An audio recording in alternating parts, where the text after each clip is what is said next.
अब यहाँ पे हेलो दोस्तों, पीसीएस की पाठशाला में आपका स्वागत है। पीसीएस की पाठशाला में आज पढ़ेंगे वर्ष 2020-21 में चर्चा में भारत के राष्ट्रीय उद्यान एवं टाइगर रिजर्व। पहला क्या है, Bhitarkanika national park. Bhitarkanika national park कहाँ है? तो उड़ीसा में। भितरकनिका नेशनल पार्क कहाँ है? तो उड़ीसा में है। ठीक है, ये फेमस क्या रहा है? तो चक्रवात यास के कारण उद्योग को काफ़ी नुकसान होने के कारण चर्चा में रहा है। चक्रवात यास, ठीक है, के कारण उद्यान को काफ़ी नुकसान होने की चर्चा में रहा है उड़ीसा में। ठीक है, जिम कॉर्बेट नेशनल पार्क की बात करते हैं तो ये उत्तराखंड में है। इसका नाम बदलकर रामगंगा नेशनल, इसका नाम जिम कॉर्बेट का नाम बदल कर क्या कहा जाएगा? रामगंगा नेशनल पार्क करने की योजना है। ठीक है, काजीरंगा है, कहाँ है? असम में है। सेटेलाइट फ़ोन से लेस होने वाला भारत का पहला राष्ट्रीय उद्यान है, बहुत इंपॉर्टेंट है। सैटेलाइट फ़ोन से लेस होने वाला भारत का पहला राष्ट्रीय उद्यान कौन है? तो काजीरंगा है। कौन है? तो काजीरंगा है। अब यहाँ पर बात करते हैं कि Ranthambore Ranthambore tiger reserve, Ramgarh Vishdhari tiger reserve और Mukundra tiger reserve. Ranthambore tiger reserve की बात करते हैं तो Ranthambore tiger reserve, Ramgarh Vishdhari tiger reserve, Mukundra tiger reserve की बात करते हैं तो कहाँ है? तो राजस्थान में है। राजस्थान सरकार ने ये तीनों टाइगर रिजर्व को एक साथ जोड़कर एक टाइगर कॉरिडोर को विकसित करेगी। राजस्थान सरकार ये तीनों टाइगर रिजर्व को एक साथ जोड़कर एक टाइगर कॉरिडोर को विकसित करेगी। अब यहाँ पे पन्ना बायोस्फीयर रिजर्व की बात करते हैं तो पन्ना बायोस्फीयर रिजर्व कहाँ है? तो मध्य प्रदेश में। पन्ना बायोस्फीयर रिजर्व कहाँ है? तो मध्य प्रदेश में। ये यूनेस्को के संरक्षित जैवमंडल के वैश्विक नेटवर्क में शामिल होने वाला भारत का 12वां बायोस्फीयर रिजर्व है। ये यूनेस्को के संरक्षित जैवमंडल के वैश्विक नेटवर्क में शामिल होने वाला भारत का 12वां क्या है? बायोस्फीयर रिजर्व है। अब यहाँ पे बांधवगढ़ टाइगर रिजर्व की बात करते हैं तो बांधवगढ़, यहाँ पे बांधवगढ़ टाइगर रिजर्व की बात करते हैं तो मध्य प्रदेश से। बांधवगढ़ टाइगर रिजर्व कहाँ है? तो मध्य प्रदेश है। भारत का पहला hot air balloon wild life safari की शुरुआत इसी में की गई है। भारत का पहला hot air balloon wild life safari की शुरुआत इसी में की गई है। पीलीभीत टाइगर रिजर्व की बात करते हैं तो कहाँ है? उत्तर प्रदेश में। पीलीभीत टाइगर रिजर्व कहाँ है? तो उत्तर प्रदेश में। ये बाघों की आबादी को दोगुना करने के लिए टीएक्सटी अंतर्राष्ट्रीय पुरस्कार इसको मिला है। टीएक्सटी अंतर्राष्ट्रीय पुरस्कार इसको मिला है। अब यहाँ पे पक्के टाइगर रिजर्व की बात करते हैं तो कहाँ है? तो अरुणाचल प्रदेश में। पक्के टाइगर रिजर्व कहाँ है? तो अरुणाचल प्रदेश में है। ये क्या है?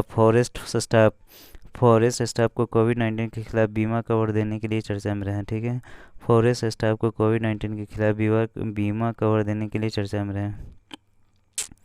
यहाँ पे बात करते हैं तो जिम कॉर्बेट टाइगर रिजर्व की बात करते हैं तो कहाँ है? उत्तराखंड में। जिम कॉर्बेट टाइगर रिजर्व कहाँ है? तो उत्तराखंड में है। ये पहली बार महिलाओं को गाइड के तौर पर नियुक्त करने के लिए चर्चा में है। तो जिम कॉर्बेट जो टाइगर रिजर्व है, पहली बार महिलाओं को गार्ड के रूप में नियुक्त करने के लिए चर्चा में। काजीरंगा राष्ट्रीय उद्यान की बात करते हैं तो कहाँ है? असम में है।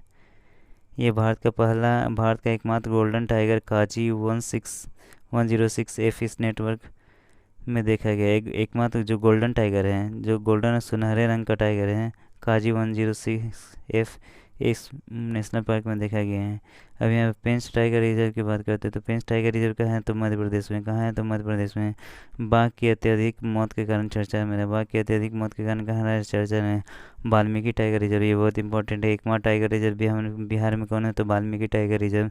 जुलाई 2021 में यहाँ 150 गिद्धों को पुनः कई वर्षों के बाद देखा गया है। 150 गिद्धों को यहाँ पुनः देखा गया है। ठीक है, अब यहाँ पे बात करते हैं अमरावती टाइगर रिजर्व की बात करते हैं तो कहाँ है? तेलंगाना में।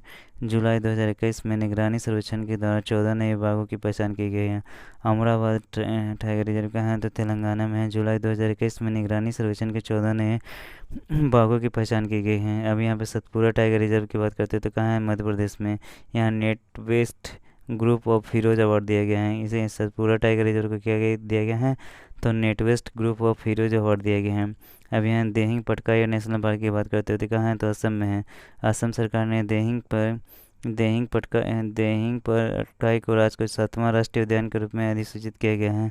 रायसोमा नेशनल पार्क की बात करते हैं तो कहाँ है? तो असम में। कहाँ है? तो इसे असम के 6ठा राष्ट्रीय उद्यान के रूप में अधिसूचित किया गया है।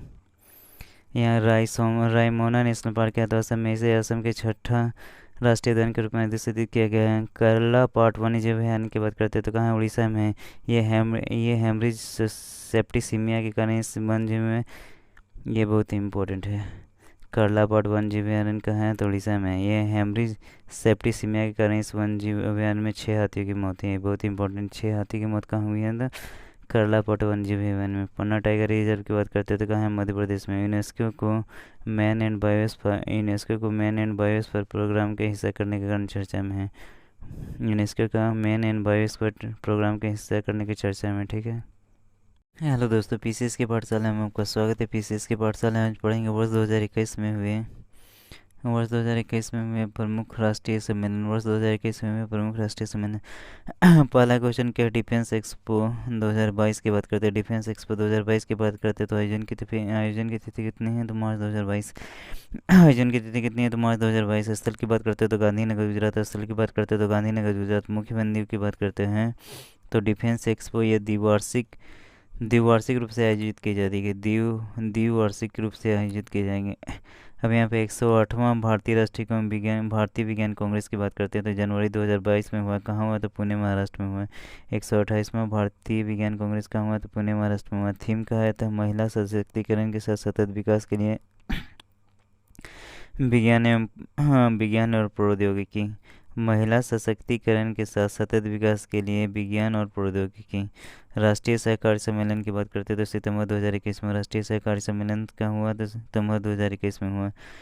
स्थल की बात करते तो नई दिल्ली। स्थल की बात करते तो नई दिल्ली। मुख्यमंत्री की बात करते तो केंद्रीय गृह मंत्री और सहकारिता मंत्री अमित शाह द्वारा इस सम्मेलन का उद्घाटन किया गया। केंद्रीय गृह मंत्री और सहकारिता मंत्री बात करते तो अमित शाह द्वारा इस सम्मेलन का क्या किया गया? तो उद्घाटन किया गया है। अब यहाँ बात करते हैं कि राष्ट्रीय स्टार्टअप सलाहकार परिषद की पहली बैठक। राष्ट्रीय स्टार्टअप सलाहकार समिति परिषद की पहली बैठक की बात करते हैं तो ये कब हुआ? अप्रैल 2021 में हुआ। अप्रैल 2021 में हुआ। ये कहाँ हुआ? वर्चुअली हुआ। ये कहाँ हुआ? वर्चुअली हुआ। तो ये इसका उद्देश्य क्या था? उद्देश्य उद्योग और आंतरिक व्यापार को बढ़ावा देने के लिए। उद्देश्य उद्योग और आंतरिक व्यापार को क्या देने के लिए? बढ़ावा देने के लिए। अब यहाँ पे रायसीना डायलॉग सम्मेलन की बात करते हैं तो ये कब हुआ? तो अप्रैल 2021 में हुआ।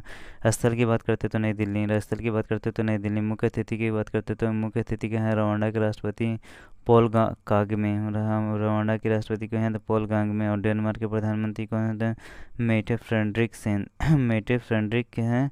सेन है, ठीक है। अब यहाँ पे बात करते हैं तो मैरीटाइम इंडिया समिट 2021 की बात करते हैं तो कब है? तो मार्च 2021 में। मैरीटाइम इंडिया समिट 2021 कब हुआ? तो मार्च 2021 में। अब यहाँ पे बस्तर की बात करते थे, ये वर्चुअली हुआ। केंद्रीय पतन पोत परिवहन एवं जल मार्ग राज्य मंत्रालय की पहल है। केंद्रीय पतन पोत परिवहन एवं जल मार्ग राज्य मंत्रालय की पहल है। तो अब यहाँ पे बात करते तो उद्घाटन क्या है? प्रधानमंत्री नरेंद्र मोदी द्वारा। उद्घाटन कहाँ है? तो प्रधानमंत्री नरेंद्र मोदी द्वारा। अब यहाँ पे आयुर्वेद पर्व की बात करते हैं तो यहाँ होगा आयोजन की तिथि क्या है? तो मार्च 2021 से। कब है? तो मार्च 2021 से। स्थल की बात करते हैं तो कहाँ है? भुवनेश्वर। स्थल क्या है? भुवनेश्वर है। अब आयोजन क्या है? आयुष मंत्रालय। आयोजन क्या है? आयुष मंत्रालय। अब यहाँ पे सरस आजीविका मेला 2021 की बात करते हैं तो सरस आजीविका मेला 2021 के यहाँ फरवरी मार्च 2021। स्थल की बात करते हैं तो ये नोएडा है। आयोजन क्या है? ग्रामीण विकास मंत्रालय द्वारा। आयोजन क्या है? ग्रामीण विकास मंत्रालय द्वारा। अंतर्राष्ट्रीय सरस्वती महोत्सव क्या है? तो फरवरी 2021 में। अंतर्राष्ट्रीय सरस्वती महोत्सव क्या है? तो फरवरी 2021 में। अभी यहाँ पे स्थल की बात करते हैं तो कहाँ है? तो हरियाणा में। ये उत्तर भारत देश की संस्कृति को ही यहाँ प्रदर्शित किया गया। उत्तर भारत समेत देश की संस्कृति को प्रदर्शित किया गया है। 40वां INCA अंतर्राष्ट्रीय कांग्रेस क्या है? तो फरवरी 2021 में है, ठीक है। सम्मेलन की बात करते हैं तो कहाँ है? कोलकाता में। कहाँ है? तो कोलकाता है। विज्ञान और प्रौद्योगिकी मंत्रालय के तहत है। विज्ञान और प्रौद्योगिकी मंत्रालय के तहत है। अब यहाँ पे 15वां भारत डिजिटल शिखर सम्मेलन क्या है? 15वां भारत डिजिटल शिखर सम्मेलन क्या है? तो जनवरी 2021 क्या है? जनवरी 2021 में ही क्या है? वर्चुअली होता है। सरकार की मेक फॉर द वर्ल्ड पहल के तहत विषय की बात करते तो आत्मनिर्भर भारत नए दशक की शुरुआत। यहाँ पे अब 9वां सतत जैसे अब यहाँ पे बात करते हैं 9वां सतत पर्वत विकास शिखर सम्मेलन 2020 की बात करते हैं। 9वां सतत पर्वत विकास शिखर सम्मेलन 2020 की बात करते हैं तो कहाँ हुआ? तो दिसंबर 2020 में हुआ। अब यहाँ कहाँ हुआ? तो देहरादून में हुआ। इंडियन माउंटेन इंडिशिएटिव द्वारा आयोजित है। इंडियन माउंटेन इंडिशिएटिव द्वारा आयोजित है, ठीक है। अब यहाँ ग्लोबल इन्वेस्टर राउंड टेबल सम्मेलन 2020 की बात करते हैं तो ग्लोबल इन्वेस्टर राउंड टेबल सम्मेलन 2020 की बात करते हैं तो कहाँ हुआ? तो नवंबर 2020 में हुआ। नवंबर 2020 में कहाँ हुआ? तो वर्चुअली हुआ। उद्योग की बात करते थे देश में निवेश को प्रोत्साहित करना। देश में निवेश को क्या होता है? प्रोत्साहित करना। अब यहाँ पर बात करते हैं कि रेस 2020 की बात करते हैं। रेस 2020 कहाँ है? तो अक्टूबर 2020 में है, ठीक है। नीति आयोग और मेती उद्देश्य की बात करते हैं तो आर्टिफिशियल इंटेलिजेंस पर शोध, नीति और नवाचार को बढ़ावा देना, ठीक है। अब यहाँ राष्ट्रीय जनजातीय अनुसंधान सम्मेलन की बात करते हैं तो ये कब हुआ, तो सितंबर 2020 में। कब हुआ, सितंबर 2020 में। ये क्या हुआ, तो वर्चुअली हुआ। COE जनजातीय कार्य मंत्रालय में भारतीय लोक प्रशासन द्वारा आयोजित है, ठीक है। जनजातीय कार्य मंत्रालय और भारतीय लोक प्रशासन संस्थान द्वारा क्या तो आयोजित है। अब यहाँ पे वैश्विक बौद्ध सम्मेलन की बात करते हैं तो कहाँ हुआ, वैश्विक बौद्ध सम्मेलन कब हुआ, नवंबर 2021 में। कब हुआ, ये नालंदा बिहार में हुआ। ये बहुत इंपॉर्टेंट है। भारत में पहली बार इसे भारतीय सांस्कृतिक संबंध परिषद द्वारा आयोजित किया जाए। भारत में पहली बार इसे भारतीय सांस्कृतिक संबंध परिषद द्वारा आयोजित किया जाए। हेलो दोस्तों, पीसीएस की पाठशाला में आज पढ़ेंगे कि वर्ष 2021 में हुए प्रमुख अंतर्राष्ट्रीय सम्मेलन बैठक आयोजन की तिथि है, ठीक है, स्थल है। पहला क्वेश्चन है कि संयुक्त राष्ट्र वैश्विक सतत परिवहन सम्मेलन, संयुक्त राष्ट्र वैश्विक सतत परिवहन सम्मेलन की बात करते हैं तो कब हुआ, तो अक्टूबर 2021 में हुआ। कब हुआ, तो अक्टूबर 2021 में हुआ। तो स्थल कहाँ है, बीजिंग चीन। स्थल कहाँ है, बीजिंग चीन। स्थायी परिवहन प्राप्त करने की दिशा में चुनौतियों के समाधान के अवसर की तलाश करना। स्थायी परिवहन प्राप्त करने की दिशा में चुनौतियों के समाधान के अवसर की तलाश करना। अब 16वां G20 शिखर सम्मेलन 2021 की बात करते हैं। 16वां G20 शिखर सम्मेलन 2021 में कहाँ हुआ है, तो अक्टूबर 2021 में ये वर्चुअल इटली के अध्यक्षता में हुआ है। 16वां G20 शिखर सम्मेलन कहाँ हुआ है 2021 में, तो वर्चुअल इटली के अध्यक्षता में हुआ। 17वां शिखर सम्मेलन 2022 की बात करते हैं तो इंडोनेशिया में हुआ। 17वां जो शिखर सम्मेलन 2020 का होगा इंडोनेशिया में। 18वां जो शिखर सम्मेलन 2023 में होगा वो कहाँ होगा, भारत में होगा। 18वां जो शिखर सम्मेलन 2023 में होगा वो कहाँ होगा, भारत में होगा। 19वां जो शिखर सम्मेलन होगा वो दक्षिण अफ्रीका में। 19वां जो शिखर सम्मेलन 2024 होगा वो कहाँ होगा, हाँ, दक्षिण अफ्रीका में। 16वां कहाँ हुआ है, तो इटली में हुआ। 16वां कहाँ हुआ, तो वर्चुअली रूप से कहाँ हुआ, तो इटली में। 17वां इंडोनेशिया में। 18वां क्या होगा, भारत में। 19वां क्या होगा, दक्षिण अफ्रीका में। 16वां 2021, ठीक है, इटली। 17वां 2022 इंडोनेशिया। 18वां 2023, ये बहुत इंपॉर्टेंट है, ठीक है। ये इस समय भारत 75वां अपना क्या करेगा, गणतंत्र दिवस मनाएंगे, ठीक है। इसी के उपलक्ष्य में ये 16वां 18वां क्या करेगा, G20 की अध्यक्षता करेगा। अब यहाँ चौथा भारत अमेरिका स्वास्थ्य वार्ता, ठीक है। अब ये क्या हुआ, तो सितंबर 2021 में। कहाँ हुआ, सितंबर 2021 में। कहाँ हुआ, तो नई दिल्ली में। कहाँ हुआ, तो नई दिल्ली में। ये क्या है, यहाँ पे क्या है, तो स्वास्थ्य और जैव चिकित्सा विज्ञान में सहयोग के लिए भारत और अमेरिका के बीच समझौता ज्ञापन पर हस्ताक्षर किया गया। स्वास्थ्य एवं जैव चिकित्सा विज्ञान में सहयोग के लिए भारत और अमेरिका के बीच में समझौता ज्ञापन पर हस्ताक्षर किया गया। अब SCO की 21वीं बैठक की बात करते हैं तो ये क्या हुआ, सितंबर 2021 में। SCO की 21वीं बैठक सितंबर 2021 में। अब स्थल कहाँ है, तो कजाकिस्तान में। स्थल कहाँ है, तो कजाकिस्तान में। अब यहाँ पे क्या है, पहली बार हाइब्रिड प्रारूप में आयोजित किया गया है। पहली बार हाइब्रिड प्रारूप में आयोजित किया गया है। अब ईरान SCO का नया सदस्य बना। ईरान SCO का नया सदस्य में। 22वां शिखर सम्मेलन का हुआ तो उज्बेकिस्तान में हुआ। 22वां शिखर सम्मेलन का हुआ तो उज्बेकिस्तान में हुआ है। अब यहाँ पे क्वाड शिखर सम्मेलन की बात करते हैं तो क्वाड शिखर सम्मेलन 2021 में हुआ। क्वाड शिखर सम्मेलन कमेंट का हुआ तो 2021 में हुआ। स्थल की बात करते हैं तो वाशिंगटन DC में हुआ। स्थल की बात करते हैं तो वाशिंगटन DC में। पहली बार व्यक्तिगत रूप से आयोजित किया गया। अध्यक्षता क्या हुआ, अमेरिका के द्वारा किया गया। अध्यक्षता कहाँ किया गया, तो अमेरिका के द्वारा किया गया। अब यहाँ भारत ऑस्ट्रेलिया के 2+2 वार्ता की बात करते हैं तो भारत ऑस्ट्रेलिया 2+2 वार्ता कहाँ हुआ, तो सितंबर 2021 में हुआ। सितंबर 2021 में हुआ है। स्थल की बात करते हैं तो नई दिल्ली में। स्थल कहाँ, तो नई दिल्ली में। रक्षा और रणनीतिक सहयोग को आगे बढ़ाना। 13वां ब्रिक्स शिखर सम्मेलन की बात करते हैं तो कहाँ हुआ, सितंबर 2021 में। 13वां जो ब्रिक्स शिखर सम्मेलन हुआ है कहाँ हुआ, तो सितंबर 2021 में। वर्चुअली रूप से कहाँ, भारत की अध्यक्षता में हुआ है। विषय क्या था, BRICS at the rate of 15 intra BRICS cooperation for continuity consolidation and consensus. 14वां जो शिखर सम्मेलन होगा 2022 में वो कहाँ होगा, चीन में होगा। 14वां जो शिखर सम्मेलन 2022 में होगा वो कहाँ होगा, चीन में है। अभी 13वां जो ब्रिक्स शिखर सम्मेलन होगा तो ब्रिक्स क्या है, BRICS, ठीक है। तो अभी इंडिया 13वां कहाँ हुआ, तो इंडिया में। ये हमेशा BPSC में पूछा जाता है। तो 13वां कहाँ है, इंडिया में हुआ। तो 14वां कहाँ हो जाएगा, आई के बाद क्या है, C है। तो C कहाँ होगा, चाइना में, ठीक है। फिर चाइना के बाद कहाँ होगा, तो साउथ अफ्रीका में। साउथ अफ्रीका के बाद ब्राज़ील आएगा। ब्राज़ील के बाद फिर रसिया, फिर इंडिया, फिर चाइना, फिर साउथ अफ्रीका। इस तरह से ये क्या होता है, जैसे जैसे नाम है उसी के अनुसार इनको अध्यक्षता मिलता है, ठीक है। तो अभी यहाँ वर्चुअली हुआ है, भारत की अध्यक्षता में आयोजित हुआ है, ठीक है। अब यहाँ पे इप्सा शिखर सम्मेलन 2021 की बात करते हैं। इप्सा शिखर सम्मेलन 2021 की बात करते हैं तो सितंबर 2021 में हुआ। ये भी वर्चुअली हुआ है। विश्व जनसांख्यिकी और विकास के लिए लोकतंत्र, विश्व जनसांख्यिकी और विकास के लिए लोकतंत्र। महिला अधिकारिता पर पहला G20 मंत्री स्तरीय सम्मेलन कहाँ हुआ है? तो अगस्त 2021 में हुआ। कब हुआ? तो अगस्त 2021 में हुआ है। कहाँ हुआ? तो इटली में हुआ। कहाँ हुआ? तो इटली में। भारत की ओर से केंद्रीय महिला एवं बाल विकास मंत्री श्रीमती स्मृति ईरानी भाग लिया है। भारत की तरफ से केंद्रीय महिला एवं बाल विकास मंत्री श्रीमती स्मृति ईरानी ने भाग लिया है। विश्व आर्थिक मंच का सतत विकास प्रभाव शिखर सम्मेलन 2021। विश्व आर्थिक मंच का सतत विकास शिखर प्रभाव शिखर सम्मेलन 2021 कब हुआ? सितंबर 2021 में। सितंबर। स्थल की बात करते हैं तो जेनेवा स्विट्जरलैंड। स्थल की बात करते हैं तो जेनेवा स्विट्जरलैंड। समावेशी रूप से पुनर्जीवित अर्थव्यवस्थाओं पर जोर देना। समावेशी रूप से पुनर्जीवित अर्थव्यवस्थाओं पर क्या करना है? जोर देना। ठीक है। अब यहाँ पे 9वीं की बात करते हैं तो 9वीं एशियाई मंत्री स्तरीय ऊर्जा गोलमेज सम्मेलन की बात करते हैं तो कब हुआ? तो 2022 में हुआ। कब हुआ? 2022 में हुआ। स्थल की बात करते हैं तो भारत में। स्थल की बात करते हैं तो भारत में। अंतर्राष्ट्रीय ऊर्जा मंच IEF ने घोषणा की कि IEF 17 सदस्य देशों में दुनिया का सबसे बड़ा ऊर्जा संगठन है। ठीक है। 11वीं गंगा मेकांग सहयोग बैठक की बात करते हैं तो कब हुआ? तो जुलाई 2021 में। जुलाई 2021 में। ये कब हुआ? तो वर्चुअली हुआ है। कब हुआ? तो वर्चुअली हुआ है। अब अध्यक्षता की बात करते हैं तो भारत और कम्बोडिया के विदेश मंत्री के द्वारा संयुक्त रूप से। अध्यक्षता की बात करते हैं तो भारत एवं कम्बोडिया के विदेश मंत्री के द्वारा संयुक्त रूप से। ठीक है। अब यहाँ मध्य दक्षिण एशिया शिखर सम्मेलन की बात करते हैं तो मध्य दक्षिण एशिया शिखर सम्मेलन की बात करते हैं तो कब हुआ? जुलाई 2021 में। कब हुआ? तो जुलाई 10 में।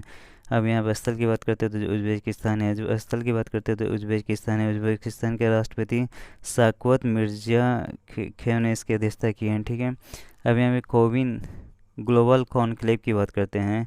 कोविन ग्लोबल कॉन्क्लेव की बात करते हैं तो जुलाई 2021 में हुआ है। कहाँ? वर्चुअली हुआ है। आयोजन स्वास्थ्य मंत्रालय, विदेश मंत्रालय, राष्ट्रीय स्वास्थ्य प्राधिकरण NHO द्वारा हुआ है। ठीक है। कोविन ग्लोबल कॉन्क्लेव जुलाई 2021 में हुआ। वर्चुअली हुआ है। आयोजन स्वास्थ्य मंत्रालय, विदेश मंत्रालय, राष्ट्रीय स्वास्थ्य संगठन द्वारा हुआ है। ठीक है। 8वां जो अंतर्राष्ट्रीय नाइट्रोजन पहल सम्मेलन है जून 2021 में हुआ। वर्चुअली हुआ है। 2020 में इसका आयोजन जर्मनी के बर्लिन में किया जाना था, जिसके कारण कोविड को स्थगित कर दिए गए हैं। जो अभी 31वां जो नाटो शिखर सम्मेलन हुआ है, ये भी बहुत इंपॉर्टेंट है, बहुत ज़्यादा इंपॉर्टेंट है। जून 2021 में हुआ। जून 2021 में कहाँ हुआ? तो ब्रुसेल्स बेल्जियम में हुआ है। ये भविष्य की चुनौतियों का सामना करने के लिए सभी देश एक व्यापक पहल नाटो 2030 एजेंडे पर सहमत हुए हैं। भविष्य की चुनौतियों का सामना करने के लिए सभी देश एक व्यापक पहल नाटो 2030 एजेंडे पर क्या हुआ? हेलो दोस्तों, PCS की पाठशाला में आपका स्वागत है। PCS की पाठशाला में आज पढ़ेंगे सम्मेलन बैठक आयोजन की तिथि, स्थल और मुख्यमंत्री। सम्मेलन बैठक आयोजन की तिथि, स्थल और मुख्यमंत्री। अब यहाँ पे 47वां G7 शिखर सम्मेलन की बात करते हैं। 47वां G7 शिखर सम्मेलन की बात करते हैं तो कब हुआ? तो जून 2021 में हुआ। कब हुआ? तो जून 2021 में हुआ। अब स्थल की बात करते हैं तो कॉर्नवाल। स्थल कहाँ है? Cornwall UK। स्थल कहाँ है? Cornwall UK। अब यहाँ पे विषय की बात करते हैं तो बिल्डिंग बैक बेटर।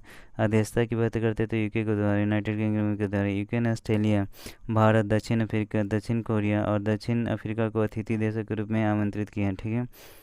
अब यहाँ पे भारत यूरोपीय संघ शिखर सम्मेलन की बात करते हैं तो भारत यूरोपीय संघ शिखर सम्मेलन की बात करते हैं तो ये कब हुआ? तो मई 2021 में हुआ। कब हुआ? तो मई 2021 में वर्चुअली हुआ। तो अब यहाँ पे सम्मेलन की बात करते हैं तो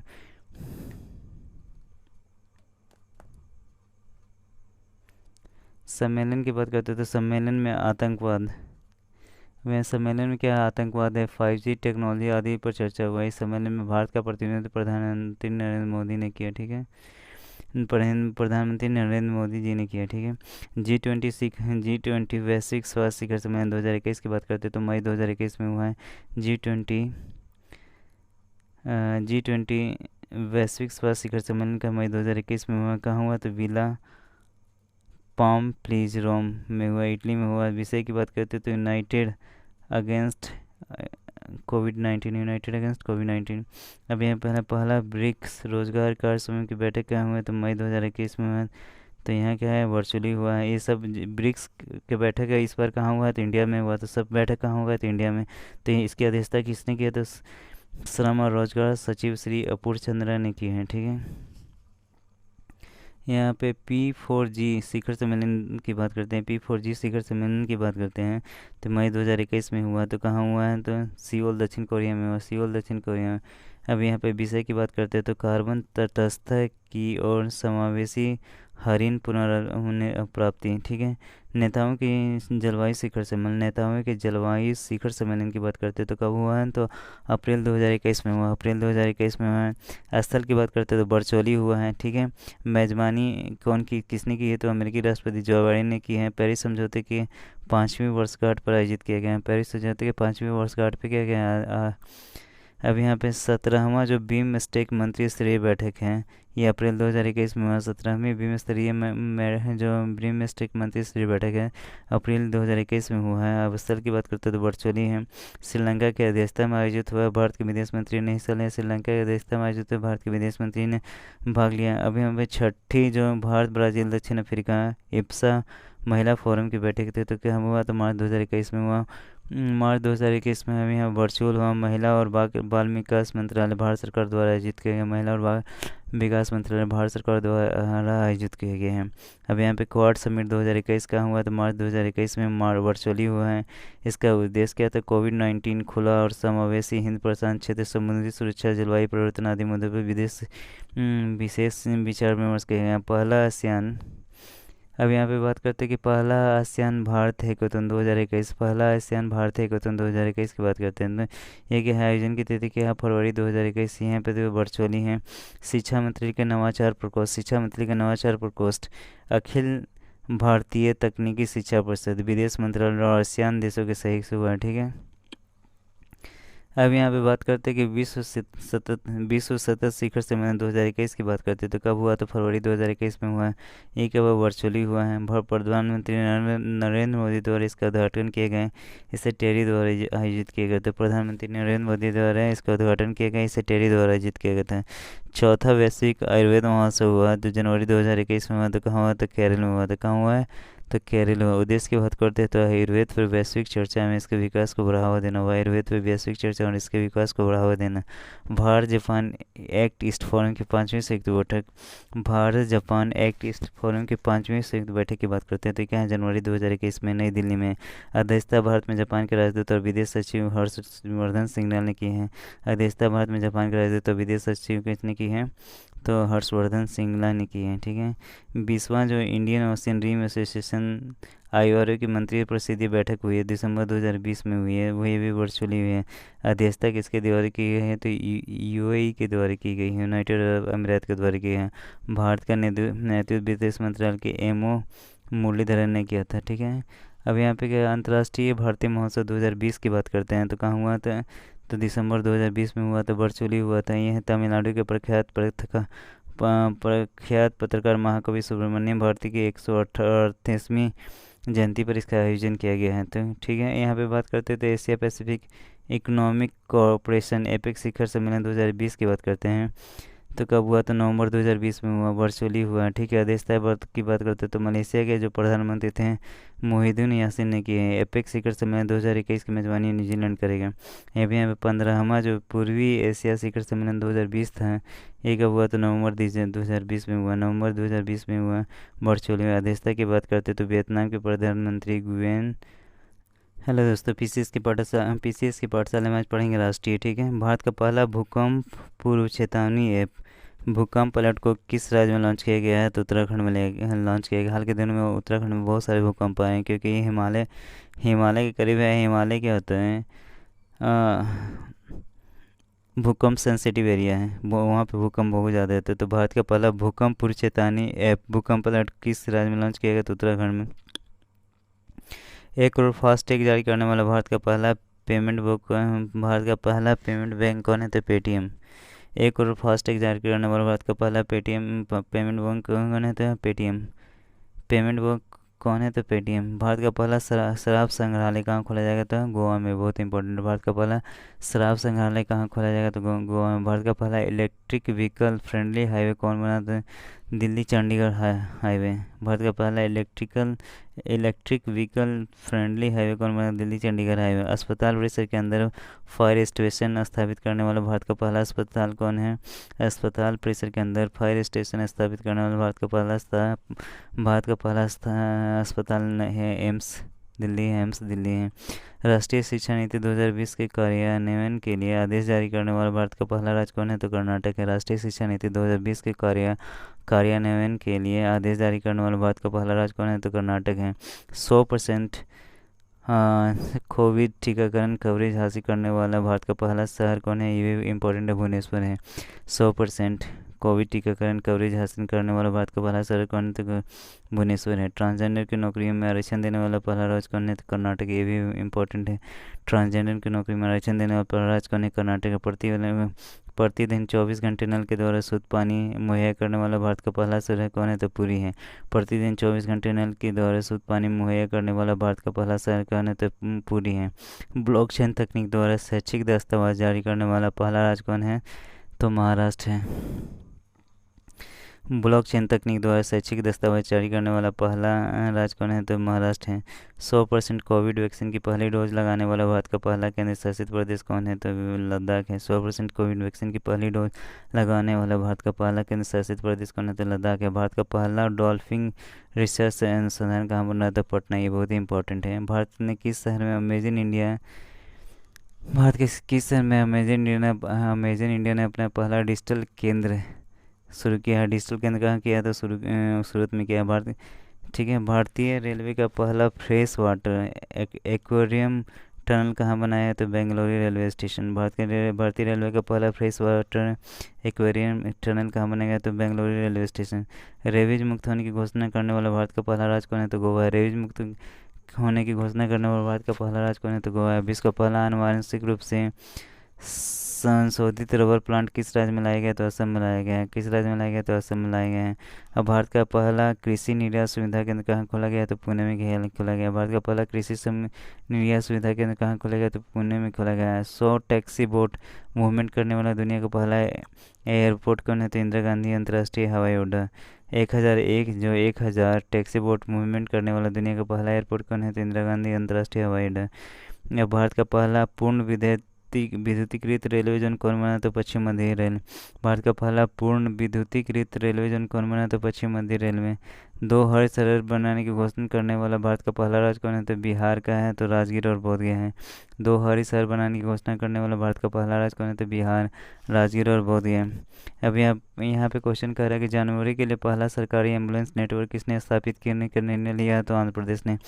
जनवरी के लिए पहला सरकारी एम्बुलेंस नेटवर्क किसने स्थापित करने के लिए निर्णय लिया? तो आंध्र प्रदेश। इथेनॉल पॉलिसी को मंजूरी देने वाला भारत का पहला राज्य कौन है? तो बिहार है। भारत का पहला वन चिकित्सा केंद्र कहाँ खोला जाएगा? तो उत्तराखंड में। भारत का पहला वन चिकित्सा केंद्र कहाँ खोला जाएगा? तो उत्तराखंड में खोला जाएगा। भारत का पहला विश्व कौशल केंद्र कहाँ खोला जाएगा? तो भुवनेश्वर में। ई कैबिनेट लागू करने वाला भारत का पहला राज्य कौन है? तो हिमाचल प्रदेश। किस शहर में भारत का पहला एम्प्यूरी क्लिनिक की शुरुआत की गई है? तो चंडीगढ़ में। किस शहर में भारत का पहला एम्प्यूरी क्लिनिक की शुरुआत की गई? तो चंडीगढ़ में। भारत का पहला श्रमिक आंदोलन संग्रहालय कहाँ स्थापित किया गया? तो केरल में। भारत का पहला श्रमिक आंदोलन संग्रहालय कहाँ स्थापित किया जाएगा? तो केरल में। भारत का पहला डिजिटल विश्वविद्यालय कहाँ खोले जाने की घोषणा की गई? तो केरल में। भारत का पहला डिजिटल विश्वविद्यालय कहाँ खोले जाने की घोषणा की गई? तो केरल में। भारत के पहले अंतर्राष्ट्रीय क्रूज टर्मिनल सागरिका का उद्घाटन कहाँ किया गया? तो कोचीन पोर्ट पर। भारत के पहले अंतर्राष्ट्रीय क्रूज टर्मिनल सागरिका का उद्घाटन कहाँ किया गया? तो कोचीन पोर्ट पर। पीपीपी मॉडल के तहत किस राज्य में भारत के पहले इथेनॉल संयंत्र की स्थापना की जा रही है? तो छत्तीसगढ़ में। पीपीपी मॉडल के तहत किस राज्य में भारत के पहले इथेनॉल संयंत्र की स्थापना की जा रही है? तो छत्तीसगढ़ में। भारत का वो पहला राज्य जिसने कृषि भूमि को पट्टे पर देने की नीति लागू की है? तो उत्तराखंड। भारत का पहला राज्य जिसने कृषि भूमि को पट्टे पर देने की नीति लागू की है? तो उत्तराखंड। देश का पहला जानवरों का युद्ध कहाँ स्थापित किया जा रहा है? तो मेरठ। देश का पहला जानवरों का युद्ध स्मारक कहाँ स्थापित किया जा रहा है? तो मेरठ में। भारत का पहला एकल उपयोग प्लास्टिक मुक्त हवाई अड्डा कौन बनाया? तो इंदिरा गांधी अंतर्राष्ट्रीय हवाई अड्डा। भारत का पहला एक जो प्लास्टिक मुक्त हवाई अड्डा कौन बनाया? तो इंदिरा गांधी अंतर्राष्ट्रीय हवाई अड्डा। ठीक है। अब यहाँ पे बात करते हैं कि एनसीबी के खिलाफ प्रस्ताव एनआरसी के खिलाफ प्रस्ताव पारित करने वाला पहला राज्य कौन था? तो केरल था। ये भी बहुत सारे एग्जाम पूछा गया। एनआरसी के खिलाफ प्रस्ताव पारित करने वाला पहला राज्य कौन था? केरल ने। एनआरसी के खिलाफ प्रस्ताव पारित करने वाला पहला केंद्र शासित प्रदेश कौन था? पुडुचेरी। एनआरसी के खिलाफ प्रस्ताव पारित करने पहला केंद्र शासित प्रदेश कौन था? पुडुचेरी। एनआरसी के खिलाफ प्रस्ताव पारित करने वाला एनडीए शासित पहला कौन था? तो बिहार। एनआरसी के खिलाफ प्रस्ताव प्राप्त करने वाला एनडीए शासित पहला राज्य कौन था? तो बिहार। वीडियो कॉन्फ्रेंसिंग के माध्यम से मुकदमों की सुनवाई करने वाला भारत का पहला राज्य कौन था? तो उत्तर प्रदेश। वीडियो कॉन्फ्रेंसिंग के माध्यम से मुकदमों की सुनवाई करने वाला भारत का पहला राज्य कौन था? उत्तर प्रदेश। मुफ्त और कैशलेस बीमा सुरक्षा प्रदान करने वाला भारत का पहला राज्य कौन है? तो महाराष्ट्र। मुफ्त और कैशलेस बीमा सुरक्षित करने वाला भारत का पहला राज्य कौन है? तो महाराष्ट्र। वीडियो केवाईसी की अनुमति देने वाला पहला बैंक कौन है? तो कोटक महिंद्रा। वीडियो केवाईसी की अनुमति देने वाला पहला बैंक कौन है? तो कोटक महिंद्रा। भारत के पहले जो स्वदेश निर्मित 12,000 HP रेल इंजन का नाम क्या है? तो वैग 12B। भारत के पहले स्वदेश निर्मित 12,000 HP रेल इंजन का नाम क्या है? तो वैग 12B। आदिवासी छात्रावासों के लिए आयुष सर्टिफिकेट प्राप्त करने वाला भारत का पहला राज्य कौन है? तो उड़ीसा है। आदिवासी छात्रों के लिए आयुष सर्टिफिकेट प्राप्त करने वाला भारत का पहला राज्य कौन है? तो उड़ीसा है।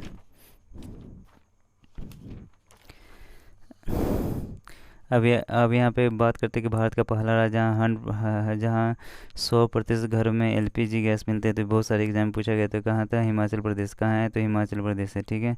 भारत का पहला अंतर्राष्ट्रीय महिला व्यापार केंद्र कहाँ स्थापित किया जाएगा? तो केरल में। भारत का पहला अंतर्राष्ट्रीय महिला केंद्र कहाँ स्थापित किया जाएगा? तो केरल में। किस राज्य में बच्चों का पहला समाचार पत्र द यंग माइंड शुरू किया गया? तो असम में। किस राज्य में बच्चों के लिए पहला समाचार पत्र द यंग माइंड शुरू किया गया है? तो असम में। भारतीय विमान प्राधिकरण एआई द्वारा कौन सा पहला अंतर्राष्ट्रीय रेल पूरी तरह से सौर ऊर्जा से संचालित है?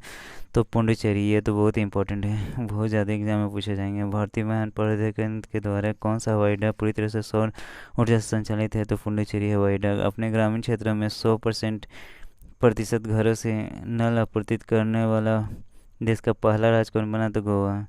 अपने ग्रामीण क्षेत्रों में 100% घरों में नल से जल पहुंचाने वाला देश का पहला राज्य कौन बना? तो गोवा। अब यहाँ पे क्वेश्चन कर रहा है कि अपने राज्य के सभी सरकारी स्कूलों में हाईटेक क्लासरूम बनाने वाला भारत का पहला राज्य कौन है? तो केरल है। अपने राज्य के सभी सरकारी स्कूलों में हाईटेक क्लासरूम बनाने वाला भारत का पहला राज्य कौन है? तो केरल है। यूट्यूब चैनल के द्वारा न्यायिक सुनवाई का लाइव प्रसारण करने वाला भारत का पहला हाई कोर्ट कौन है? तो गुजरात उच्च न्यायालय है। यूट्यूब चैनल के द्वारा न्यायिक सुनवाई का लाइव प्रसारण करने वाला भारत का पहला हाई कोर्ट कौन है? तो गुजरात उच्च न्यायालय है। सब्जियों के लिए एमएसपी तय करने वाला भारत का पहला राज्य कौन है? तो केरल है। सब्जियों के लिए एमएसपी तय करने वाला भारत का पहला राज्य कौन है? तो केरल है। भारत का पहला मेगा लेदर पर कहाँ खोला जा रहा है? तो उत्तर प्रदेश में खोला जा रहा है। ठीक है। अब यहाँ पे बात करते हैं तो अंतर्राष्ट्रीय मतलब इंटरनेशनल लेवल में विश्व का पहला। ठीक है। विश्व का पहला जीवाश्म मुक्त स्टील कहाँ निर्मित किया गया? तो स्वीडन में किया गया। विश्व का पहला जीवाश्म मुक्त स्टील कहाँ निर्मित किया गया? तो स्वीडन में। आर्टिफिशियल इंटेलिजेंस सिस्टम को पेटेंट देने वाला विश्व का प्रथम देश कौन था? तो दक्षिण Africa. Artificial intelligence AI system को पेटेंट देने वाला विश्व का प्रथम देश कौन था? तो दक्षिण अफ्रीका। विश्व का पहला 3D printed steel bridge 12 metre लंबी किस शहर में बने गए? तो एम्स्टर्डम नीदरलैंड में बनाई गई। विश्व का पहला 3D प्रिंटेड स्टील ब्रिज किस शहर में खोला गया है? तो एम्स्टर्डम नीदरलैंड में। इसराइल में दूतावास खोलने वाला पहला खाड़ी देश कौन था? यूएई है। ठीक है। इंडिया के भीम यूपीआई QR कोड आधारित भुगतान व्यवस्था को अपनाने वाला पहला देश कौन है? तो भूटान है।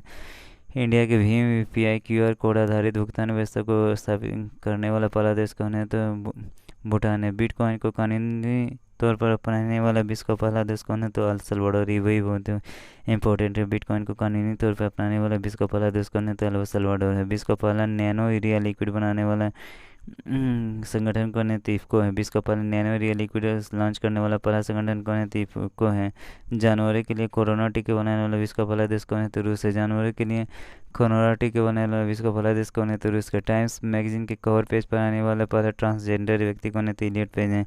टाइम्स मैगजीन के कवर पेज पर आने वाले पहले ट्रांसजेंडर व्यक्ति कौन है? तो इलियट पेज है। सन क्रीम के उपयोग पर प्रतिबंध लगाने वाले विश्व का पहला देश कौन है? तो पलाऊ है। सन क्रीम के उपयोग पर ये बहुत सारे एग्जाम पूछा गया है कि सन क्रीम के उपयोग पर प्रतिबंध लगाने विश्व का पहला देश कौन है? पलाऊ है। अटलांटिक महासागर को पार करने वाला पहला बधिर व्यक्ति कौन है? तो मो ओब्रियन है। ठीक है। विश्व के पहले दिव्यांग विश्व के पहले दिव्यांग अंतरिक्ष यात्री को किस स्पेस एजेंसी ने नियुक्त किया है? तो यूरोपियन स्पेस एजेंसी ने किया है। ठीक है। अब यहाँ पे कह रहा है कि विश्व का पहला बुलेट प्रूफ हेमलेट किस द्वारा तैयार किया गया? विश्व का पहला बुलेट प्रूफ हेमलेट किस द्वारा विकसित किया गया? तो भारत द्वारा। परमाणु ऊर्जा संयंत्र बनाने वाला पहला खाड़ी देश कौन है? तो संयुक्त अरब अमीरात है। ठीक है। सार्वजनिक परिवहन ट्रांसपोर्ट को फ्री करने वाला विश्व का पहला देश कौन है? तो लग्जमबर्ग है। भारत के बाहर पहला विश्वविद्यालय कहाँ खोला गया? तो लॉस एंजलिस अमेरिका में खोला गया। भारत के बाहर पहला योग विश्वविद्यालय कहाँ खोला गया? तो लॉस एंजलिस अमेरिका में। सोशल मीडिया प्लेटफॉर्म ट्विटर पर 1 मिलियन फॉलोअर्स पाने वाला विश्व का पहला केंद्रीय बैंक कौन बना? तो भारतीय रिजर्व बैंक बना। कौन बना? तो भारतीय रिजर्व बैंक। कोयले से बिजली उत्पादन करने वाला पहला खाड़ी देश कौन बना? तो संयुक्त अरब अमीरात बना। कोयले से बिजली उत्पादन करने वाला पहला खाड़ी देश कौन बना? तो संयुक्त अरब अमीरात बना है। शौचालय कारों की सड़कों पर चलने की कानूनी मान्यता देने वाला विश्व का पहला देश कौन है? तो ब्रिटेन है। ठीक है। लैब निर्मित मास्क की बिक्री देने वाला विश्व का पहला देश कौन है? तो सिंगापुर है। बहुत इंपॉर्टेंट है। लैब निर्मित मास्क को बिक्री की मंजूरी देने वाला पहला देश कौन है? तो सिंगापुर है। विज्ञान एवं प्रौद्योगिकी की बात करते हैं तो यहाँ पे कोविड-19 के खिलाफ विश्व के पहले डीएनए का नाम क्या है? तो जाइकोव डी। कोविड-19 के खिलाफ विश्व के पहले डीएनए वैक्सीन का नाम क्या है? जाइकोव डी। भारत का पहला अनाज एटीएम किस शहर में खोला गया? तो गुरुग्राम में। भारत का पहला अनाज एटीएम किस शहर में खोला गया? तो गुरुग्राम।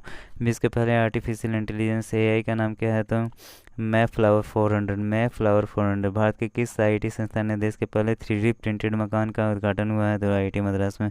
भारत के किस आईआईटी संस्थान में देश के पहले 3D प्रिंटेड मकान का उद्घाटन हुआ? तो आईआईटी मद्रास में। भारत के पहले मानव युक्त अंतरिक्ष मिशन गगनयान में सहयोग के लिए इसरो ने किस देश के अंतरिक्ष एजेंसी से समझौते पर हस्ताक्षर किया? तो फ्रांस के साथ किया। किसके साथ किया? तो फ्रांस से। भारत के पहले mRNA आधारित कोविड-19 वैक्सीन का नाम क्या है? तो HGCO19 है। ठीक है। अब यह भारत का पहला स्वदेश निर्मित विमान वाहक युद्धपोत कौन है? तो आईएनएस विक्रांत है। कौन है? तो आईएनएस विक्रांत है। भारत का पहला रिमोट हेल्थ मॉनिटरिंग सिस्टम कहाँ खोला जाएगा? तो ऋषिकेश में। भारत का पहला रिमोट हेल्थ मॉनिटरिंग सिस्टम कहाँ खोला जाएगा? तो ऋषिकेश में। विश्व का पहला 6G उपग्रह सफलतापूर्वक अंतरिक्ष में किस देश ने भेजा? तो चीन ने। ये भी बहुत है इंपॉर्टेंट है कि पहला 6G उपग्रह सफलतापूर्वक अंतरिक्ष में किसने भेजा? तो चीन ने। निमोनिया रोग के खिलाफ पहला भारतीय टीका किसने लॉन्च किया है? तो सीरम इंस्टीट्यूट में इंडिया ने। निमोनिया रोग के खिलाफ पहला भारतीय टीका किसने किया है? तो सीरम इंस्टीट्यूट ऑफ इंडिया ने। अब खेलकूद में देखेंगे तो ओलंपिक इतिहास में एथलेटिक्स में भारत के लिए पहला स्वर्ण पदक किसने जीता है? तो नीरज चोपड़ा ने। किसमें? तो एवलियन थ्रो मतलब भाला फेंक में। 2000 अंतर्राष्ट्रीय मैचों में भारत का नेतृत्व करने वाले भारत के पहले कप्तान कौन बने हैं? तो विराट कोहली। 2000 अंतर्राष्ट्रीय मैचों में भारत का नेतृत्व करने वाले भारत के पहले कप्तान कौन बने? तो विराट कोहली बने हैं। ठीक है। अब यहाँ पे है दो व्यक्तिगत ओलंपिक जीतने वाले प्रथम भारतीय खिलाड़ी कौन बने? दो व्यक्तिगत ओलंपिक पदक जीतने वाले प्रथम खिलाड़ी कौन थे? तो सुशील कुमार थे। दो व्यक्तिगत ओलंपिक पदक जीतने वाली दूसरी खिलाड़ी कौन बनी है? तो पीवी सिंधु बनी है। हाल ही में जीती है। ठीक है। ओलंपिक 2020 में टेनिस पुरुष एकल मैच जीतने वाले भारतीय खिलाड़ी कौन है? तो सुमित नागल अब तीसरे भारतीय हैं। ओलंपिक 2020 में टेनिस पुरुष एकल में मैच में जीतने वाले भारतीय खिलाड़ी कौन बने? तो सुमित नागल अब तक तीसरे भारतीय हैं। ठीक है। अब यहाँ पे कहते हैं ओलंपिक खेलों में जिम्नास्ट स्पर्धा में जज चुने जाने वाले पहले भारतीय कौन है? तो दीपक कावड़ा हैं। कौन है? दीपक कावड़ा हैं। ओलंपिक खेलों में जिम्नास्ट स्पर्धा में जज चुने जाने वाले पहले भारतीय कौन है? तो दीपक कावड़ा हैं। टोक्यो ओलंपिक 2020 में 400 मीटर रेस में भाग लेने वाले पहले भारतीय पुरुष एथलीट कौन है? तो एमपी जावेद हैं।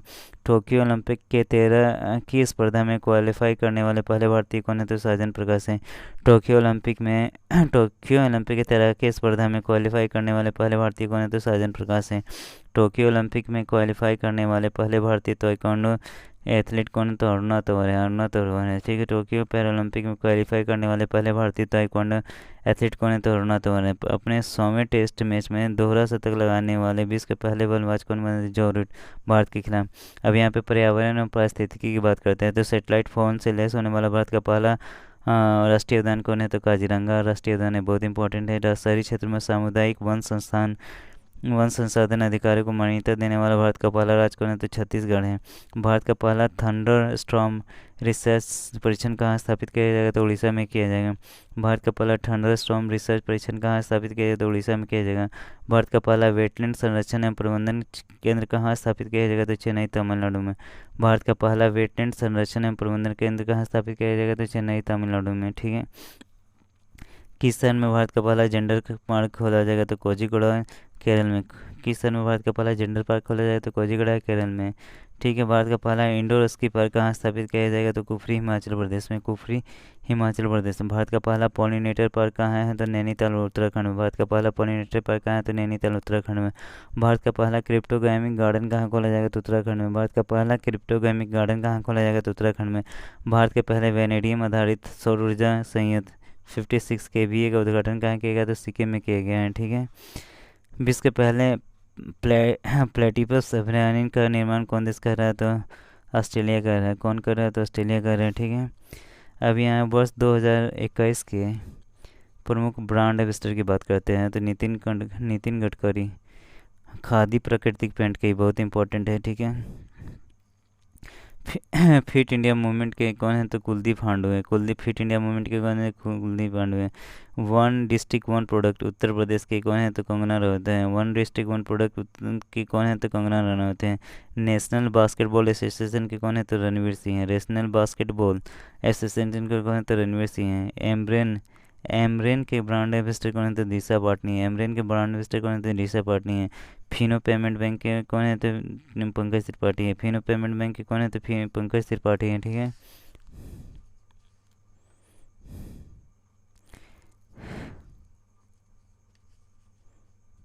अब यहाँ पे बात करते हैं तो मनिका शिवकंद हरियाणा में जल संरक्षण के लिए गुडविल एम्बेसडर हैं। मनिका शिवकंद कौन है? हरियाणा में जल संरक्षण के लिए गुडविल एम्बेसडर है। कृति सेनन की बात करते हैं तो फॉसिल अमेरिकी घड़ी कंपनी है। वंडर शेफ किचन के वेयर के हैं तो ये है। ठीक है। अब यहाँ पे बात करते थे नीरज चोपड़ा की बात अगर करते हैं तो टाटा AI लाइफ के बैंकिंग धोखाधड़ी जागरूकता अभियान RBI द्वारा जारी किए गए हैं। ठीक है। अब यहाँ पे रानी रामपाल और स्मृति मंदाना की बात करते हैं तो इक्वाटॉक्स बैंक की बात करते हैं। लवलीना बोरे गोहन की बात करते हैं तो असम समग्र शिक्षा अभियान के ब्रांड एम्बेसडर हैं। ठीक है। अवनी लेखरा की बात करते हैं तो बेटी बचाओ बेटी पढ़ाओ अभियान है। अवनी लेखरा क्या कहते हैं? बेटी बचाओ बेटी पढ़ाओ, ये राजस्थान के ब्रांड एम्बेसडर हैं। ठीक है। PR श्रीजेश की बात करते हैं तो केरल एडवेंचर टूरिज्म के हैं। ठीक है। मीराबाई चानू की बात करते हैं तो ये एमवे इंडिया के हैं। मीराबाई चानू के हैं एमवे इंडिया के। राजकुमार राव के हैं कैसीफाई के पहले ब्रांड एम्बेसडर हैं। राजकुमार राव कैसीफाई के ब्रांड एम्बेसडर हैं। अब यहाँ महेंद्र सिंह धोनी की बात करते हैं तो होमलोन के पहले ब्रांड एम्बेसडर कौन है? महेंद्र सिंह धोनी है। कौन है? तो महेंद्र सिंह धोनी है होमलोन के। अब यहाँ जॉन अब्राहम की बात करते हैं तो मोटो जीपी के ब्रांड एम्बेसडर कौन है? John Abraham. Akshay Kumar biotechnology firm my lab discovery solutions के क्या हैं? अक्षय कुमार हैं। ठीक है। Biotechnology firm my lab discovery solution. Jasprit Bumrah की बात करते हैं वन प्लस स्मार्टफोन के कौन है? Jasprit Bumrah. OnePlus smartphone का जसप्रीत। पूमा मोटर स्पोर्ट कौन है? तो Yuvraj Singh. Puma motor sport कौन है? तो युवराज सिंह। विराट कोहली की बात करते हैं तो वेलनेस ब्रांड हाइपरिस। वीवो के ब्रांड एम्बेसडर कौन है? डिजिट इंश्योरेंस है। Wellness brand Hyperice Vivo Digit insurance इसके विराट कोहली। सोनी सूद की बात करते हैं तो पंजाब के कोरोना वैक्सीनेशन कार्यक्रम के ब्रांड एम्बेसडर कौन थे? सोनी सूद हैं। ठीक है। पृथ्वी शॉ की बात करते हैं तो स्पोर्ट्स एक्सचेंज की हैं। सुरेश रैना की बात करते हैं तो एलिस्टा इलेक्ट्रॉनिक्स बॉन्ड के हैं।